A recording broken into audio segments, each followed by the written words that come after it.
eu acho que eu explicar a minha história de forma bem resumida, mais uma vez, pode ser proveitoso. Porque quem olha pro trabalho que eu tenho 25 anos. Isso é um fato que muita gente não sabe, é uma parada que eu também não fico muito repetindo, mas eu tenho 25 anos. Por pouco tempo, tá? Agora em outubro, dia 24 é meu aniversário, podem me mandar presente. Pode ser livro? Pode. Se alguém mandar um livro gringo, na moral, eu vou ficar muito puto. Tanto livro brasileiro bom, pode mandar livro. Pode fazer mais o quê? Se comprar livro da Flive, qualquer livro da Flive, e postar e falar, Lucas, o teu presente é que eu comprei, pra mim, um livro da Flive. Também serve. Inclusive fica aí a ideia pra campanha que eu vou fazer. A minha história, ela é uma história de 7 anos, isso, não é mais, 5, 6, 7, 8 anos, que eu comecei a construir o que eu tenho hoje, o que existe hoje. E essa história ela foi construída dia após dia e pensando justamente nisso que eu falei. Consegui me manter sobrevivendo e consegui ter tempo para trabalhar em cima da minha literatura.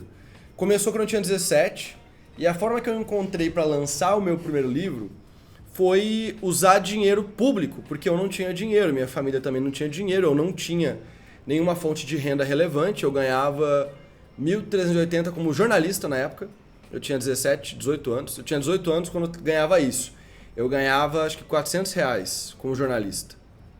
Eu era estagiário, mas trabalhava como jornalista. E eu juntava dinheiro desde muito novo, porque eu queria fazer um intercâmbio para Nova Zelândia. Aí eu ganhava R$ 280 e meu salário foi aumentando até chegar em R$ 400 como estagiário, menor aprendiz e tal, desde os 14. Chegou um ponto onde eu descobri que existia como você entrar em editais públicos, que agora é uma parada que está voltando muito forte porque a gente tem um governo de esquerda. Então a gente tem incentivo e fomento à cultura e à arte por meio de investimento público. E aí eu aproveitei um edital municipal que tinha na minha cidade, que era Bento Gonçalves, que é uma cidade que é conhecida por coisas ruins. Infelizmente é verdade, a cidade tem seus problemas nesse sentido. Mas também culturalmente tem esse edital que eu realmente acho uma ferramenta ótima de fomento porque ela é de financiamento direto. O poder público pega o dinheiro que eles têm de verba e eles te pagam para você fazer um projeto. Tem que prestar conta tudo bonitinho para garantir que você usou o dinheiro corretamente, mas se você usar o dinheiro corretamente, você realmente publica o seu livro, ou lança um disco, ou faz uma peça, ou faz uma exposição sem gastar dinheiro. Você consegue começar a sua carreira sem ter que ter dinheiro, o que é uma forma de tirar o elitismo que a gente tem na arte no geral, né? Então eu consegui ganhar um edital assim, lancei meu primeiro livro, consegui repetir esse feito mais 2 vezes, então foram 3 editais que eu consegui fomentar. E eu garanto pra vocês, sem esse incentivo inicial, eu não estaria aqui. Porque eu consegui lançar os livros físicos de forma independente. E eu tinha os livros quase sem custo, quase sem investimento meu. Eu tive que investir, eu peguei 3 ou 4 salários meus quando eu já ganhava 1.380 como jornalista mesmo, e eu dei pro lançamento do meu primeiro livro, pra agência de publicidade, fazer capa, diagramação, para fazer o evento de lançamento, que eu botei comida, o espaço, roupa, comprei um blazer para ficar chique no evento. Eu fiz toda essa estrutura, esse investimento e deu certo, entendeu? Ali eu fui investindo em comunicação, em parcerias e em tráfego pago para aumentar a minha imagem como autor. Chegou um ponto onde eu estava escrevendo projetos para editais para outras pessoas e ali eu vi uma oportunidade de quê? Largar minha carreira como jornalista, que não me deixava tempo para investir na minha carreira, e com os projetos eu teria dinheiro para pagar o mínimo. Eu ganhava com os projetos um salário mínimo por mês. Era o que eu conseguia tirar no ano, eu dividia em 12, dava um salário mínimo por mês. E eu vivia assim por 2 ou 3 anos. Só que eu tinha muito tempo sobrando, porque eu trabalhava de verdade por 2 meses. O resto do ano inteiro eu não tinha nada para fazer de trabalho. Então eu focava em trabalhar os meus livros, trabalhar a minha imagem, criação de conteúdo, que eu comecei a fazer live na Twitch uma época lá atrás e deu certo. Criação de conteúdo no Instagram, parcerias, e todo o dinheiro que eu ganhava eu reinvestia, até que chegou um ponto que começou a dar mais dinheiro do que sobrar. do que eu investia, né? Começou a trazer mais do que eu estava investindo. A partir desse ponto, começou a surgir muito interesse das pessoas, de outros autores e tal, de saber como eu fazia para publicar os meus livros e conseguir vender tão bem. E aí nasceu mais uma fonte de renda para mim, que era a Flive, que no começo, 2018, 2019, foi uma forma de eu abrir mão dos projetos, porque o Bolsonaro ganhou, eu sabia que os editais eles iam acabar, e realmente esvaziou de edital, sumiu quase tudo, então eu não ia ter como manter aquela fonte de renda a mais, e eu comecei a prestar serviço pra galera, né? Então não era a Flive que vocês conhecem hoje, era uma prestadora de serviço de alta qualidade, tinha capistas muito fodas, diagramadores muito fodas, gráficas que imprimiam a partir de 1.000 exemplares e investimentos muito maiores do que você tem hoje. A ideia não era democratizar o acesso. A ideia era só eu ter uma fonte de renda mesmo. Porque eu era escritor.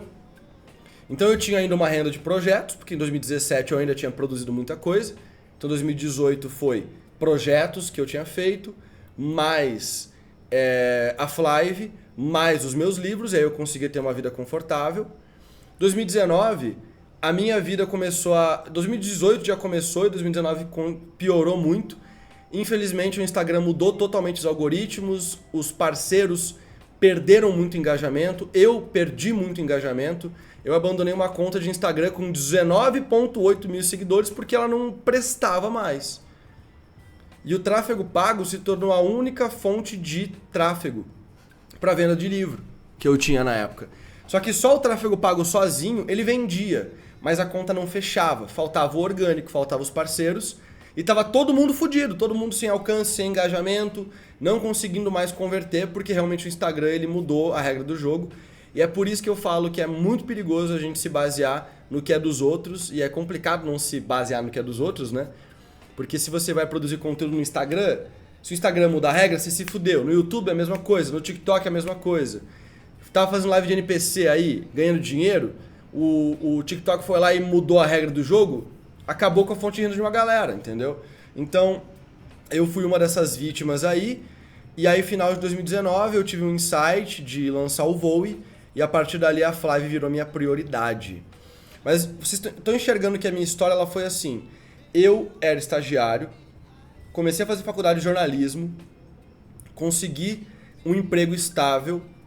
Dali eu enxerguei outra estabilidade, que era produzir esses projetos que eu sabia o quanto de dinheiro que eu conseguia fazer, eu sabia até onde dava para ir, e aí só depois de ter essa segurança, aí eu mudei e priorizei não o meu conforto, não o financeiro, porque eu ganharia mais dinheiro e teria mais conforto como jornalista.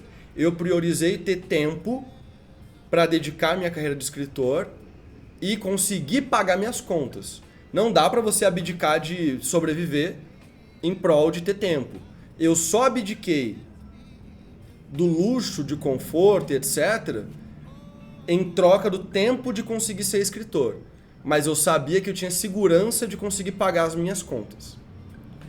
Quando apertou a situação do edital, a Flive veio como uma forma de diversificar minha renda para eu não ficar refém do Instagram, que já dava sinais claros de que ia dar bosta, dos editais, que eu sabia que iam mudar. Então, como escritores, como pessoas que querem trabalhar com arte, diversificação de renda é essencial, não dá para viver só de royalties de livro, e nunca vai dar para ninguém, porque quanto maior você se torna, menos relevante se torna o quanto de dinheiro que você ganha com royalties, e começa a ser mais relevante outras fontes de renda que você também tem, que a sua imagem traz, sabe?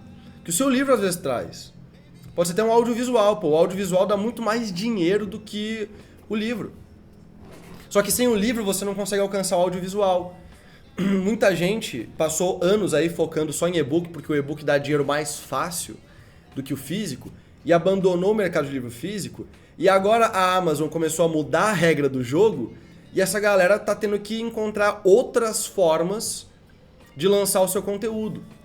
E muita gente vai acabar percebendo que se eles não começarem a ganhar dinheiro com livro físico, não dá para se manter como escritor só dependendo da Amazon. Ou não dá para se manter com o mesmo nível do que só com a Amazon. Mas se você vai publicar com uma editora, ela vai te dar 8 a 10%, 5 a 10% na verdade, e realmente ali é uma renda muito baixa para essa editora usufruir dos seus leitores, e não de leitores que ela vai construir. E aí você vai ter que ir ou pro independente ou pra Flive, que é uma ótima alternativa. Porra, gente, sério. A Flive, ela fica com a mesma porcentagem que a Amazon fica para vender um livro.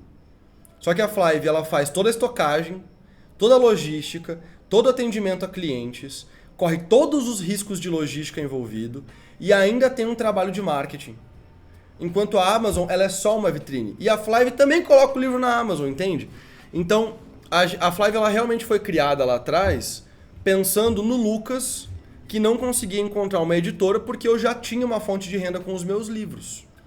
Quando eu tive uma fonte de renda com os meus livros e eu comecei a olhar os contratos, eu vi que não fazia sentido nenhum eu assinar um contrato com uma editora tradicional e etc., sendo que eu estava construindo o meu público, ganhando a renda, só que eu não conseguia dar o próximo passo, porque o autor sozinho ele é limitado ao quanto ele consegue desenvolver. Quantos livros você imprime, quantos livros você vende, qual que é a sua equipe, sabe? Quanto de dinheiro você consegue gerar líquido para contratar assessoria, gestão de imagem, alguém para fazer sua distribuição. Muita gente acha, erroneamente, que empacotar livro e levar no correio é uma coisa fácil. É uma das coisas que mais tira tempo de qualquer um. Se você é autor aí, você vende 20 livros por semana e você deixa um livro na semana para enviar esses livros, você vai gastar umas 2 horas e meia, 3 horas só para autografar esses livros, empacotar eles e levar até os correios. É tempo demais, sabe? Então eu criei a Flive baseado nisso. E aí quando a Flive ela se tornou rentável, ela começou a me pagar um salário, aí eu abandonei completamente os projetos e acabei também deixando de lado a minha carreira como escritor, porque eu enxergo que o trabalho que eu faço hoje na Flive tem mais valor para o mercado editorial do que os livros que eu lançaria, né? Essa é a minha história e eu acho que o que mais eu consigo tirar de aprendizado de mim mesmo é eu só dei um passo quando eu tinha segurança de que eu estava pisando num lugar sólido. E eu tive muita sorte. Eu tinha sorte de, na minha cidade, ter um edital público de financiamento. Porque isso foi o que viabilizou eu começar minha carreira com estabilidade. Eu tive sorte de conseguir um emprego como jornalista. Eu tive sorte de conseguir escrever os projetos culturais e tirar renda disso. Eu tive sorte dos parceiros que fecharam comigo terem dado certo ao ponto de eu ter um nome grande o suficiente para um bom número de autores querer publicar na Flive no começo. E eu também tive sorte de todo esse meu processo eu ter trabalhado com marketing ao ponto de hoje na Flive o tráfego pago dela quem faz sou eu. E o tráfego pago da Flive é o coração da Flive. Se você desligar o tráfego pago, a Flive dura 2, 3 meses e acabou a Flive. Sabe? Então eu sei que eu tive muita sorte, então não ignorem esse fator, tá? Às vezes o esforço ele não é a ferramenta determinante do sucesso. Mas sem esforço não dá pra chegar em lugar nenhum, né?